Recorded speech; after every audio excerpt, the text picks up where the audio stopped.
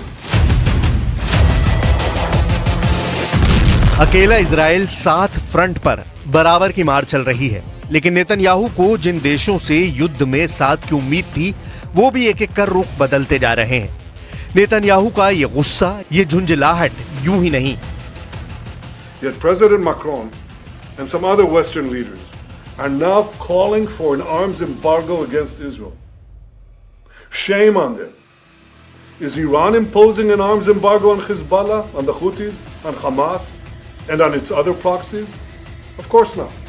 France ने Israel को हथियार सप्लाई तक ठप कर दी है। युद्ध में साथ देने की बात तो दूर है, जिसके बाद नेतन्याहू फ्रांस पर फट पड़े हैं।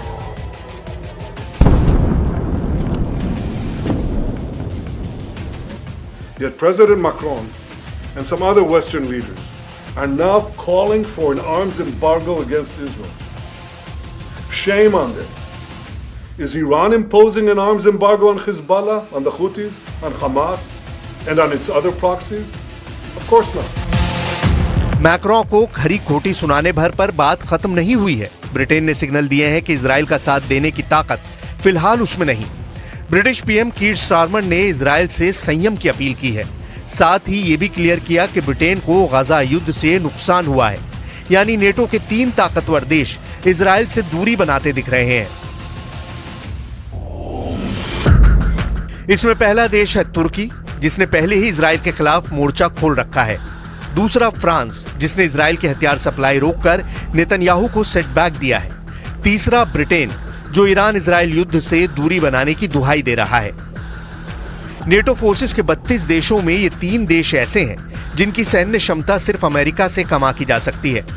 इन जैसे कई और देश हैं जो इजराइल के लिए अपना नुकसान नहीं झेलने का बहाना बना सकते हैं। तो क्या सिर्फ अमेरिका ही इजराइल को बचाने आएगा?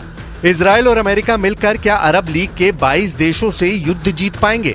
इजराइल की मुश्किलें दिन ब दिन बढ़ती जा रही हैं, जिसका असर युद्ध के मैदान में साफ दिख रहा है। इजराइल के हमले तेज होते जा रहे हैं, गजा में भी और लेबनान में भी। हिजबुल्लाह 2 मिसाइलें मारता है, बदले में इजराइल 200 धमाके कर रहा है। मार कितनी तगड़ी है, कितनी विध्वंसक है, कितनी जोरदार, ये बस बैरूत के दृश्य बता रहे हैं। लड़ाई बड़ी भीषण हो रही है। हिजबुल्लाह फाइटर्स का दम उखड़ता जा रहा है। सारा जोर लगाकर भी लड़ाका ग्रुप इजराइल के आगे टिक नहीं पा रहा। הערכת מצב שקיימנו היום הוחלט על עדכון ההנחיות לעורף, כך שיתאפשרו התקהלויות של עד 2,000. तस्वीरें 5 अक्टूबर की रात हुए हमले की हैं। बैरूत हवाई अड्डे के करीब गोल्डन प्लाजा पर बम बरसा है। जमीन फाड़ धमाके के बाद यहां भीषण आग लगी। आग की लपटें आसमान छूने लगी। बम विस्फोट ने इतनी चिंगारी उगली कि बगल का गैस स्टेशन भी जद में आ गया। इजराइल ने इस इलाके में कुल 8 धमाके किए। रात भर हमला होता रहा, जिसमें हिजबुल्लाह को भारी नुकसान हुआ। 6 अक्टूबर की सुबह इससे भी भयानक दृश्य बैरूत में दिखाई देने लगे। एक धमाका बारूद से पट गया बैरूत। धुएं के गुबार से आसमान ढक गया। जब धुआं छटा तो दृश्य दिल दहलाने वाला था। मटिया मेट हो चुकी थी बहुमंजिला इमारत।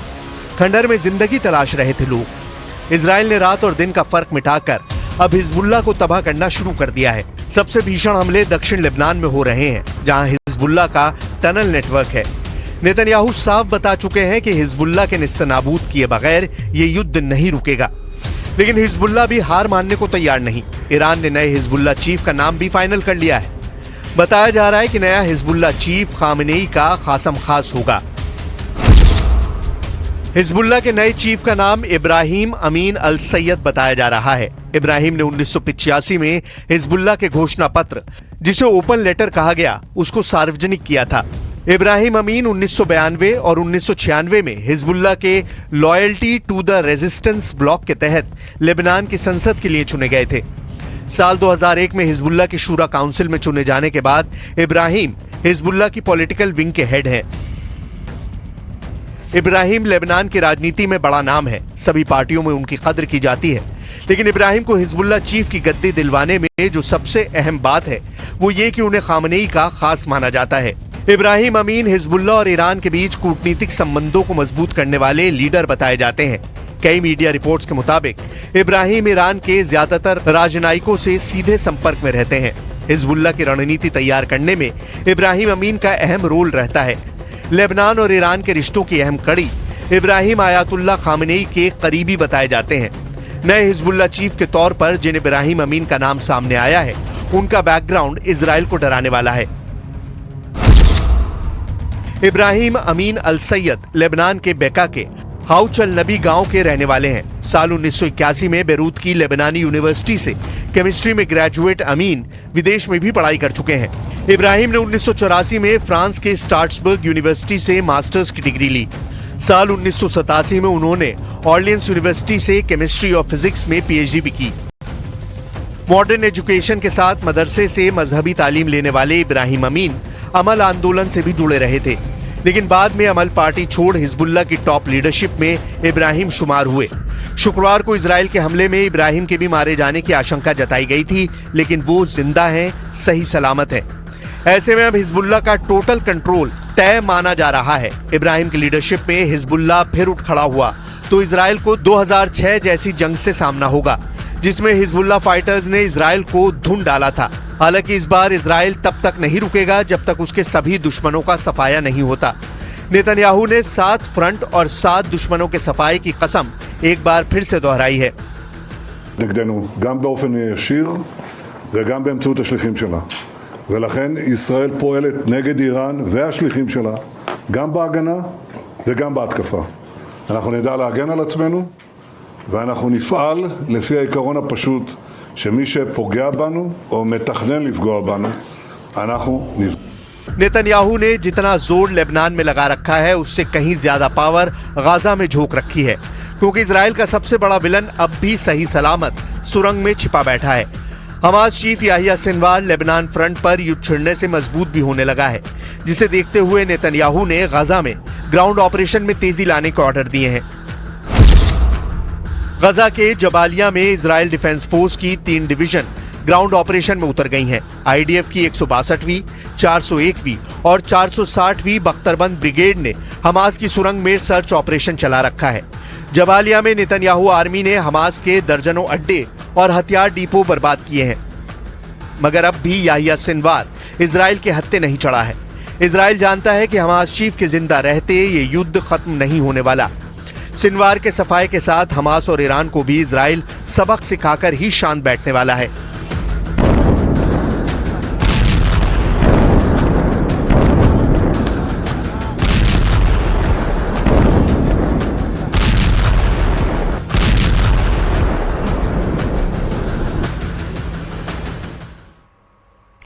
इजराइल के प्रधानमंत्री नेतन्याहू ने नए सिरे से लेबनान पर भीषण हमले शुरू भी कर दिए हैं। पिछले 18 घंटे में ही बेरूत पर इजरायली सेना ने 100 टन से ज्यादा बम और मिसाइलें बरसाई हैं। लेबनान से एक खतरनाक रिपोर्ट आ रही है जिससे नेतन्याहू बहुत ज्यादा परेशान नजर आ रहे हैं।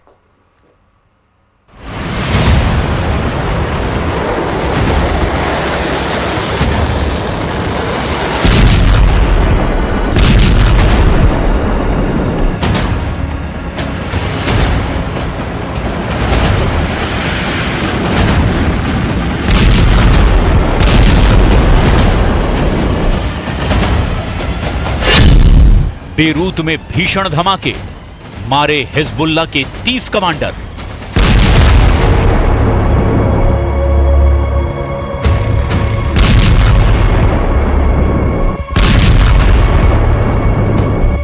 ईरान पर इजराइल हमला कब करेगा, इसका अंदाजा लगाना बहुत मुश्किल है।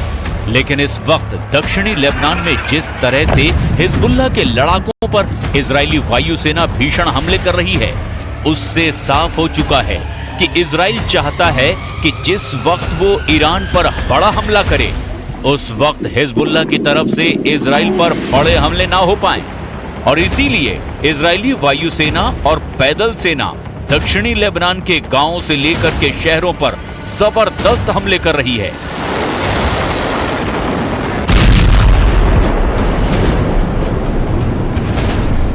अगर हम पिछले 18 घंटे की बात करें तो इजराइल ने लेबनान की राजधानी बेरूत में अंधाधुंध हवाई हमले किए हैं। जबरदस्त बम धमाके से पूरा बेरूत शहर बारूद की आग में भस्म हो रहा है।